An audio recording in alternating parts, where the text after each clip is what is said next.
Olá pessoal, eu sou a Débora e o nosso vídeo hoje é o vídeo de eu resolvendo, que é a prova de biologia do professor Anderson.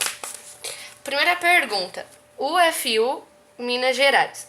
O colesterol é um esteroide que constitui um dos principais grupos de lipídios. Com relação a esse tipo particular de lipídio, é correto afirmar que na espécie humana, o excesso de colesterol aumenta a eficiência da passagem do sangue no interior dos vasos sanguíneos, acarretando a arteriosclerose. B. O colesterol participa da composição química das membranas das células animais e é precursor dos hormônios sexuais masculino, que é a testosterona, e o feminino, que é o estrógeno. O colesterol é encontrado em alimentos de origem tanto animal como vegetal, como por exemplo manteigas, margarinas, óleos de soja, milho, etc., uma vez que é derivado do metabolismo dos glicerídeos. Nas células vegetais, o excesso de colesterol diminui a eficiência dos processos de transpiração celular e da fotossíntese. O colesterol sempre é danoso ao organismo vivo, seja ele animal ou vegetal. E a resposta certa é a letra B. O colesterol participa da composição química das membranas das células animais e é precursor dos hormônios sexuais masculino, testosterona, e feminino, estrógeno. Por quê? Porque as células utilizam o colesterol como matéria-prima para a fabricação das membranas celulares e dos hormônios esteroides. O estrógeno e a testosterona, respectivamente, os hormônios sexuais feminino e masculino dos animais vertebrados, são produzidos a partir do colesterol. E por que a C e a D estão erradas? Por causa que a A está escrito assim: na espécie humana, o excesso de colesterol diminui a eficiência da passagem do sangue no interior dos vasos sanguíneos, acarretando a arteriosclerose. C, errado. Por quê? Porque não existe colesterol em nenhum produto de origem vegetal. Não existe. E D está errado por quê? Porque as membranas das células vegetais e as membranas de células bacterianas não possuem colesterol, não possuem. Agora 2. Unicamp, São Paulo, adaptada.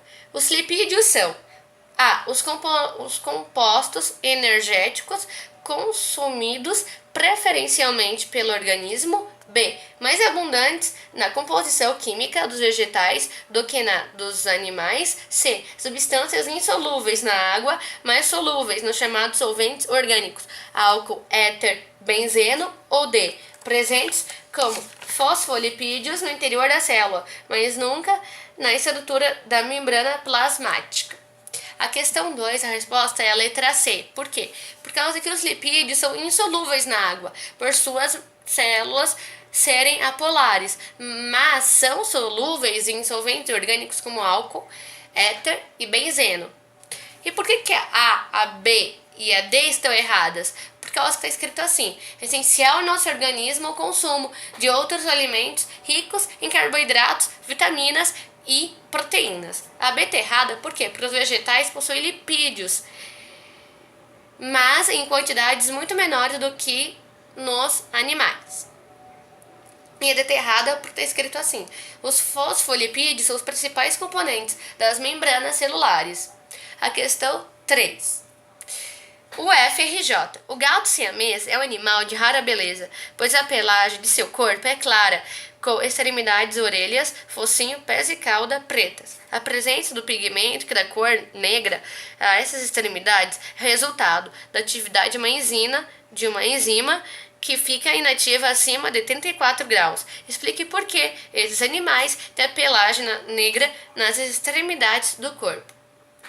As extremidades do corpo perdem calor para o meio ambiente com mais facilidade e costumam, portanto, apresentar uma temperatura inferior à do restante do corpo.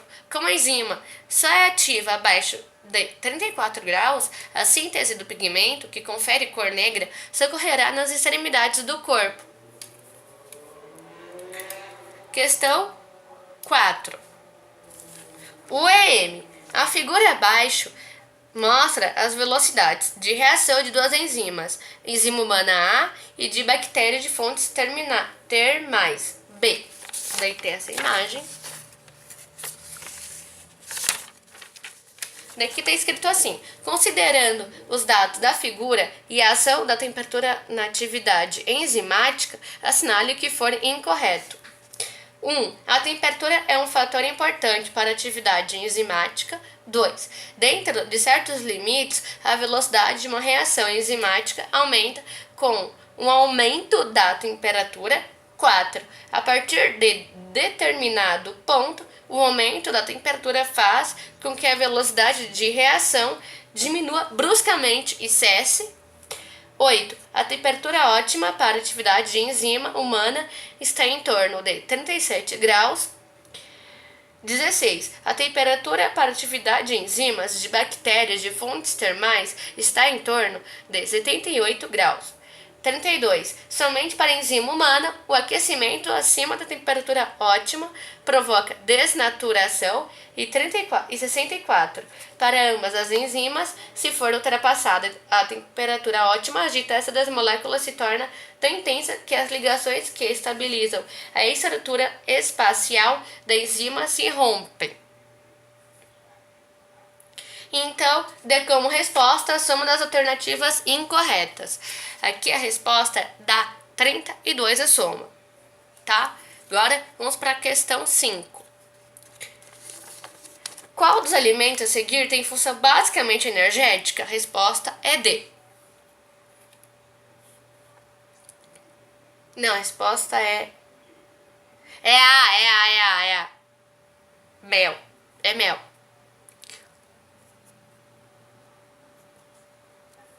É mel.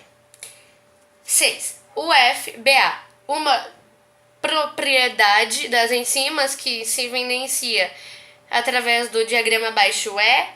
A resposta certa é D. Solução. Como pode ser observado no diagrama, as enzimas são reversíveis, ou seja, atuam nos dois sentidos das reações químicas. Ok? 7. Um estudante escreveu o seguinte em uma prova: as bactérias não têm núcleo, nem DNA. Você concorda com o estudante? Justifique. Não, pois elas têm DNA, só muda que elas são procariontes. Qual que é a diferença das células eucariontes para eucariontes? As células eucariontes, as células que têm a membrana celular, é toda organizadinha. Eucariontes, tá? Lembra de organização. Sou uma pessoa organizada. E a procariotes não é organizada. Procariotes é todo espalhado, o DNA é livre, sabe? Essa que é a diferença, entendeu? Da para eucariotes. 8. UEL. Para verificar a hipótese, a lipase age sobre as gorduras, provocando a liberação de ácidos graxos. Foi feita uma experiência, colocando-se em 3 tubos de ensaio os seguintes materiais. Tubo 1. Substrato, leite, indicador, rosa e lipase presente. Tubo 2. Substrato, leite, indicador, rosa, lipase ausente. Tubo 3. Substrato, água, indicador, rosa, lipase presente. Sabendo-se que o indicador passa de rosa a azul em meio ácido, a hipótese ficará comprovada se a cor mudar apenas no tubo 1. Que é a letra A. Questão 9. Unesp. No início da manhã, a dona de casa lavou algumas folhas de alface e as manteve em uma bacia imersas em água comum de torneira até a hora do almoço. Com esse procedimento, a dona de casa assegurou que as células das folhas se mantivessem. A resposta certa é A. Não, a resposta certa é B. Túrgidas, uma vez que foram colocadas em meio hipotônico. Por quê? Porque as células da alface estavam hipertônicas em relação à água da torneira, hipônica. Ganharam água por osmose e mantiveram túrgidas. Como assim? A osmose acontece quando a água, né, quando o sal puxa a água. Por isso que o sal gosta muito da água, sabe? Tem uma amizade ali linda, sabe? Amizade de 10 anos, sabe? Amizade linda. Daí o sal puxa a água, né, pra ficar junto de si. Daí como? Né, quando você abre a água da torneira, vem sal junto. Daí, onde ele tá no meio hipotônico, né? Porque tem muito sal, né? Daí, como dentro da alface tem muito sal, aconteceu isso, entendeu? 10. A figura representa moléculas arranjadas em bicamada, presente na membrana plasmática celular. Essas moléculas são os As, C, fosfolipídios. E é isso, gente. Um grande beijo no coração de todos e tchau!